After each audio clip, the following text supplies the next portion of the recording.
Sa number 10, content creator ginareklamo sa pagsakit sa ido for content. La Carlota City LGU nagpaathag nga hindi nila ini empleyado. Ginkainit sa mga netizens kag animal rights group ang video nga gin-upload sa Facebook sang isa ka local content creator sa sur nga bahin sa Negros Occidental kung sa diin makita ang pagtampuyong sini sa isa ka ido. Sa unang bahin sang 16 seconds nga video sang vlogger nga si Jomon JTV, makita nga may ginauyatan ini nga ido.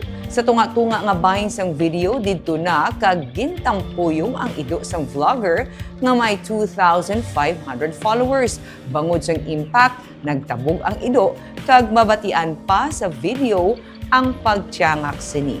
Nagapanawagan naman ang Backup Project PH nga i-report kag hindi na pag-share ang original nga video agud hindi na ini makahatag pa sang dugang nga views, engagement kag exposure sa nasambit nga content creator.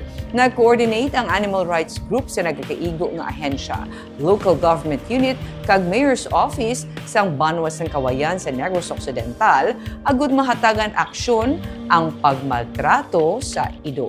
Nakabutang sa profile sang vlogger nga empleyado siya sang La Carlota City PAO. Apang ini ang ginpanginwala sa natungdan nga opisina. Ang nasambit nga video nga gin-upload sang vlogger sang Lunes, Hulyo 13, ang tubtub karon wala pa ma-delete sa social media.